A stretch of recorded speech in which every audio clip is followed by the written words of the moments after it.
Assalamu alaikum 8th class. Now we start the topic matrices. पहले हम पढ़े थे टाइप ऑफ मैट्रिसेस.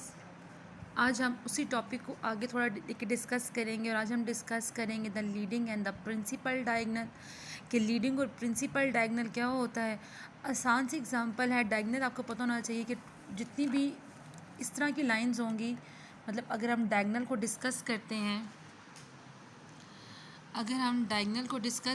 तो आपको पता होना चाहिए जितनी भी इस तरह की जो लाइंस होंगी ना, टेढ़ी सी इस तरह की जो लाइंस होंगी, ये सारे के सारे क्या होते हैं, डायगनल्स होते हैं. किसी भी फॉर एग्जांपल मेरे पास ये मैट्रिक्स है 1 2 3 4 5 6 एंड 7 8 9.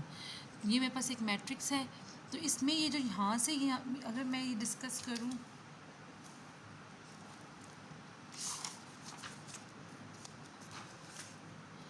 तो मेरे पास जो ये लाइन यहाँ से यहाँ जाएगी, ये जो लाइन यहाँ से यहाँ आएगी, तो ये मेरे पास दोनों क्या बनेंगे, डायगनल्स बनेंगे. तो ये मेरे पास क्या है, दो डायगनल्स है. जितनी भी इस तरह की लाइंस होंगी ये क्या कहलाएंगी, डायगनल्स कहलाएंगी. अब डायगनल्स की डेफिनेशन आपने आसान सी गुरु ने कही हुई है. As in the case of parallelogram, कि अगर हम पैरेललोग्राम की बात करते हैं, one of the diagonals run from the top left corner to the bottom right corner. For example कैसे, अगर एक मैं मैट्रिक्स लिखती हूँ, पैरेललोग्राम की शेप्स क्या, किस तरह की पैरेललोग्राम की शेप होती है. अगर मैं पैरेललोग्राम की शेप डिस्कस करती हूँ तो वो इस तरह की पैरेललोग्राम की शेप्स होती है. इसकी भी अपोजिट साइड्स आपस में क्या होती हैं, इक्वल होती हैं. ये वाली साइड इस साइड की इक्वल होती है और ये वाली साइड इस साइड की इक्वल होती है. मतलब इस पैरेललोग्राम की जो अपोजिट साइड्स होती हैं ये भी आपस में क्या होती हैं, इक्वल होती हैं. नेक्स्ट हम बात करते हैं, इसमें कहते हैं as in the case of parallelogram the one of the diagonals run from the top left corner to the bottom right corner. देखो यहाँ पे टॉप लेफ्ट से क्या आ रहा है, बॉटम पे आ रहा है, और यहाँ पे बॉटम से कहाँ पे जा रहा है, लेफ्ट टॉप पे जा रहा है. ठीक है, टॉप से बॉटम एंड बॉटम से टॉप. तो ये सारे के सारे क्या बन रहे हैं, डायगनल्स बन रहे हैं. ठीक है, अब यहाँ पे हम लिखेंगे 1 2 3 एंड 4 5 6 7 8 9. अब अगर हम इसमें डायगनल डिस्कस करेंगे तो यहाँ पे सबसे पहले उन्होंने क्या कहा है, top left corner to the bottom right corner. तो टॉप लेफ्ट ये कॉर्नर है और टॉप लेफ्ट से हम किस पे आ रहे हैं, बॉटम पे आ रहे हैं. तो ये मेरे पास एक डायगनल बना, क्योंकि आपको पता है डायगनल्स हमेशा क्या होती है, इस तरह की लाइन जितनी भी होगी किसी मैट्रिक्स में तो वो क्या कहलाएगी, उसका डायगनल ही कहलाएगी. और सेम नेक्स्ट उन्होंने कहा है, या फिर left corner to the bottom right corner. तो ये मेरे पास बॉटम लेफ्ट कॉर्नर टू कहाँ जा रहा है, टॉप लेफ्ट राइट कॉर्नर. ठीक है, तो ये मेरे पास क्या होगी, डायगनल की डेफिनेशन होगी. और इस तरह के डायगनल्स को हम क्या कहेंगे, लीडिंग और प्रिंसिपल डायगनल. मतलब ठीक है, क्या कहते हैं, in the case of a parallelogram one of the diagonals run from the top left corner to the bottom right corner. अब हम बात करते हैं डायगनल मैट्रिक्स की. डायगनल मैट्रिक्स में आपने डायगनल के बारे में पढ़ा कि यहाँ से लेकर जितनी भी जो इस तरह की लाइंस होती हैं वो सारी की सारी क्या होती हैं, डायगनल्स होते हैं. किसी मैट्रिक्स में इस तरह की लाइंस क्या होगी, जो लाइंस होंगी वो क्या कहलाएंगी, डायगनल कहलाएंगी. सबसे पहले हमारे पास कोई ना कोई मैट्रिक्स होगा. टेक मैट्रिक्स, कोई मैट्रिक्स हमने ए लिया. नेक्स्ट हम इसमें कहते हैं कि diagonal entries are non zero. ठीक है, कि अगर हम डायगनल मैट्रिक्स की बात कर रहे हैं तो डायगनल मैट्रिक्स में जितनी भी एंट्रीज होंगी, diagonal entries are non zero. मतलब वो ज़ीरो नहीं होंगी, ज़ीरो के अलावा डायगनल एंट्रीज कुछ भी हो सकती हैं. ठीक है, टेक मैट्रिक्स ए, देन क्या डिस्कस करेंगे, diagonal entries are non zero.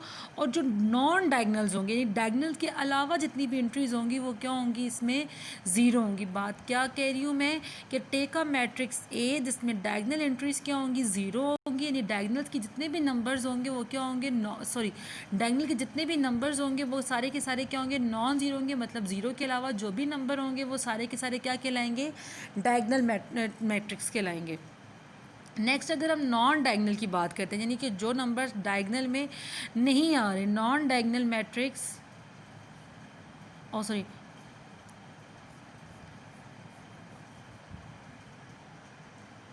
यहाँ पे diagonal entries are non zero और non diagonal entries are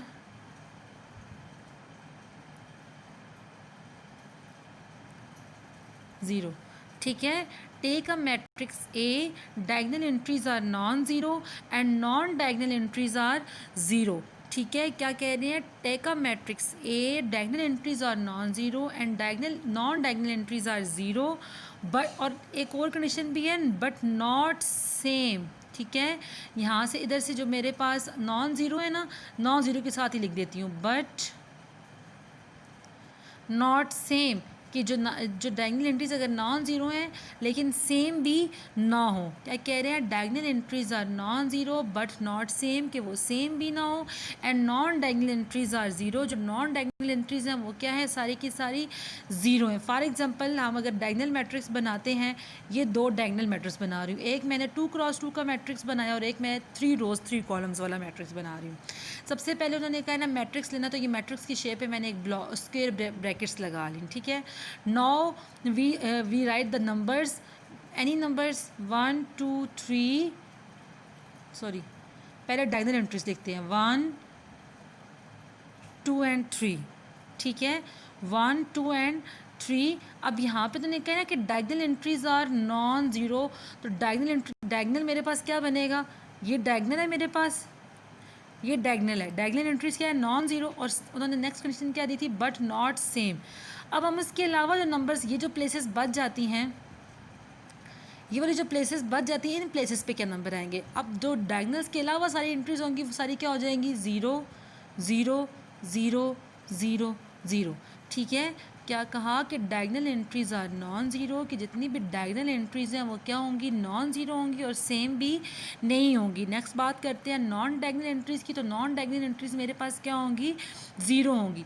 diagonals में जितने भी नंबर आ जाएंगे ना, बाकी सारे जो नंबर्स जगह बच जाएंगे वहाँ पे हम क्या लगा देंगे, ज़ीरो लगा देंगे, तो वो मेरे पास कौन सा मैट्रिक्स बन जाएगा, डायगनल मैट्रिक्स बन जाएगा। अब टू, ये मेरे पास कितनी रोज़ है इसमें, रो 1 रो 2 रो 3, इसमें 3 रोज़ हैं और इसमें कॉलम 1 कॉलम 2 एंड कॉलम 3। अब 2x2 पे डिस्कस करते हैं। यहाँ पे पहले सबसे पहले डायगनल बनाते हैं। डायगनल कैसे होता है, आप अपनी पेंसिल से अगर आसानी के लिए आप इस तरह की शेप बना लो कि ये मेरे पास डायगनल है। अब डायगनल एंट्रीज आप कुछ भी लिख दो, यहाँ पे मैं लिखती हूँ 2 और यहाँ पे मैं लिखती हूँ 8। अब बाकी ये प्लेसेस बच गए ना, इसके ऊपर एक नंबर बच गया, इसके ऊपर एक नंबर बच गया, तो बाकी नंबर्स क्या आ जाएंगे मेरे पास, ज़ीरो ज़ीरो, तो बाकी नंबर मेरे पास क्या बन जाएंगे, ज़ीरो ज़ीरो। तो ये मेरे पास कौन सा मैट्रिक्स बन गया, डायगनल मैट्रिक्स बन गया। कि take a matrix say diagonal entries are non zero but not same and non diagonal entries are zero, तो ये सारा मेरे पास ये बन गया। नेक्स्ट हम बात करते हैं स्केलर मैट्रिक्स की। ठीक है, नेक्स्ट हम बात करते हैं स्केलर मैट्रिक्स की। तो स्केलर मैट्रिक्स में भी हम ऐसे ही लिखते हैं, हम कहते हैं टेका मैट्रिक्स ए, इसमें मेरे पास सेम स्केलर मैट्रिक्स में भी डायगनल डिस्कस करते हैं, इसमें भी हम कहते हैं diagonal entries are non zero same. इसमें भी वही बात है कि डायगनल एंट्रीज जो है वो क्या है, नॉन ज़ीरो बट सेम। सारी की सारी डेफिनेशन वही है, जस्ट चेंज कहाँ पे आ रहा है, यहाँ पे। Take a matrix say diagonal entries are non zero but same, लेकिन इसमें सेम है, डायगनल मैट्रिक्स में सेम नहीं होती। और नेक्स्ट हम क्या एक कंडीशन लिखते हैं कि जो नॉन डायगनल है entries, non diagonal entries are zero, की जो नॉन डायगनल एंट्रीज हैं वो सारी की सारी क्या होंगी, ज़ीरो होंगी। सेम इसमें भी अगर हम दो मैट्रिक्स बना लें, एक 3x3 का और एक 2x2 का। सबसे पहले डायगनल की शेप आपको पता है कैसे होती है, ये डायगनल होती है, सबसे पहले ऐसे पेंसिल से ये लाइन लगा लो। अब जहाँ पे लाइन लगाई ना वहाँ पे नंबर्स लिखो, क्योंकि इसमें उन्होंने कहा है कि जो डायगनल एंट्रीज़ हैं वो नॉन ज़ीरो हैं लेकिन सेम भी हैं। तो यहाँ पे जो डायगनल जो भी वैल्यूज़ हैं वो नॉट इक्वल टू 1, बट 1 नहीं होंगी, 1 के अलावा कोई भी नंबर्स होंगे। फॉर एग्जांपल मैं यहाँ पे 2 2 लगाती हूँ, ठीक है, और यहाँ पे मैं लगाती हूँ 9 9 9, ये सारे डायगनल एंट्रीज़ क्या होगी, नॉन ज़ीरो होगी और सेम भी हो गई। बाकी यहाँ पे वैल्यूज़ बच गई तो ज़ीरो ज़ीरो, और यहाँ पे नंबर्स बच गए, जितने भी जो बाकी नंबर्स बच जाएंगे वो सारी की सारी क्या नॉन डायगनल्स हैं, और वहाँ पे सारे के सारे क्या आ जाएंगे, ज़ीरो आ जाएंगे। यहाँ पे एक बात याद रखनी है कि जो डायगनल्स हैं, डायगनल में जो हम नंबर्स लिखेंगे ना, diagonal numbers is not equal to 1। कि वो 1 कभी भी नहीं होंगे, 1 के अलावा आप कोई भी नंबर लगा सकते हैं, ठीक है। 1 इस वजह से नहीं कहा क्योंकि हम नेक्स्ट यूनिट मैट्रिक्स में पढ़ेंगे फिर वहाँ पे और इस पर कन्फ्यूज़ हो जाएंगे। सेम वो स्केलर मैट्रिक्स तो बनेगा ही बनेगा, मतलब अगर मैं यहाँ पे 1 1 लगा देती हूँ तो ये भी स्केलर मैट्रिक्स बनेगा ही बनेगा, लेकिन इससे फिर एक और मैट्रिक्स भी बनता है, ठीक है।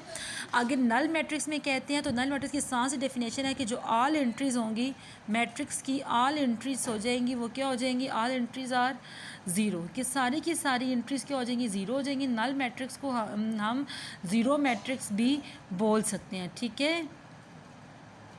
तो इसमें सारी की सारी मैट्रिक्स की एंट्रीज़ क्या होती हैं, ज़ीरो होती हैं, ठीक है। नल मैट्रिक्स में मैट्रिक्स की सारी एंट्रीज़ क्या हो जाती हैं, ज़ीरो हो जाती हैं। अब यूनिट मैट्रिक्स में क्या होता है कि जस्ट सारी की सारी डेफिनेशन वही है, डायगोनल एंट्रीज़ आर, इसमें जस्ट ये एक कंडीशन है कि इसमें डायगोनल एंट्रीज़ आर 1, कि जस्ट डायगोनल एंट्रीज़ क्या होती हैं, 1 होती हैं, and non diagonal entries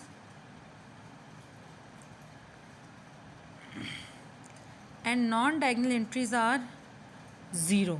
same अब इसकी कैसे लिखेंगे, वही सेम बात कि मेरे पास डायगनल, मेरे पास क्या होता है, ये डायगनल होता है ना, तो यहाँ पे मैं 1 एंड 1 लिख दूँगी और बाकी सारी एंट्रीज़ क्या हो जाएंगी, 0 हो जाएंगी। सेम अगर मैं 3 क्रॉस 3 का लगाऊंगी तो मेरे पास यहाँ पे 1 1 1 और बाकी सारी एंट्रीज़ क्या हो जाएंगी, 0 हो जाएंगी। नेक्स्ट मेरे पास कहते हैं ट्रांसपोज वर्ड से ही आपको जाहिर हो रहा है कि हम कोई चीज़ ट्रांसपोर्ट कर रहे हैं, किसी चीज़ को चेंज कर रहे हैं। तो मैट्रिक्स के हमारे पास 2 मैट्रिक्स में पार्ट्स होते हैं, एक मैट्रिक्स का पार्ट होता है रो और सेकंड मैट्रिक्स का पार्ट होता है कॉलम, ठीक है। एक मैट्रिक्स का पार्ट होता है रो और सेकंड मैट्रिक्स का पार्ट क्या होता है, कॉलम। अब इसमें अगर हम कहते हैं कि रोज़ को हम चेंज कर देंगे, रोज़ चेंज इनटू कॉलम, आसान सी डेफिनेशन है, रोज़ को अगर हम कॉलम में चेंज करें एंड कॉलम को अगर हम चेंज करें रोज़ में, ठीक है, rows change into column and column change into rows, then वो क्या बनेगा, ट्रांसपोज ऑफ मैट्रिक्स बनेगा। आसान सी डेफिनेशन है। अगर आप मतलब ये मैं जितनी मैं आपको डेफिनेशन लगा रही हूँ, मैं सिर्फ आपको हिंट बता रही हूँ आपकी आसानी के लिए। आपने जो डेफिनेशन राइट करनी है वो बुक से लिखनी है, बुक में भी सेम टू सेम वही डेफिनेशन है, बट मैंने आपको उनके स्टेप्स के फॉर्म में, उनको शॉर्ट फॉर्म में बता दिया है। और रिप्रेजेंट हम ट्रांसपोज को कैसे करते हैं, किसी भी मैट्रिक्स के ऊपर अगर हम स्मॉल टी लगा देंगे तो वो क्या बन जाएगा, ट्रांसपोज बन जाएगा, ठीक है। फॉर एग्जांपल मेरे पास 1 2 3 4, इसका हमने क्या लेना है, ट्रांसपोज लेना है, ठीक है। ट्रांसपोज लेते हुए हम क्या करेंगे, आसान सी जो सोल्यूशन है, ठीक है।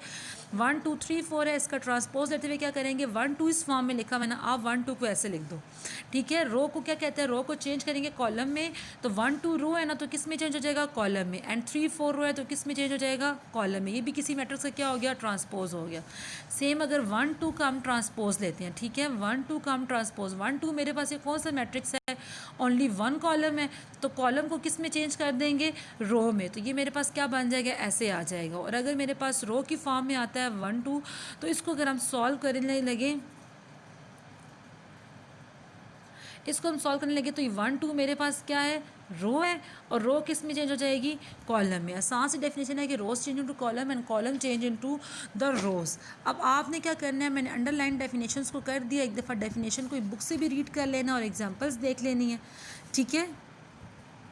यहाँ तक आपका काम है। और ये ट्रांसपोज ऑफ मैट्रिक्स डेफिनेशन लिखी हुई है कि when rows of matrix are interchange into column the matrix is said to be the transposed. Thank you class.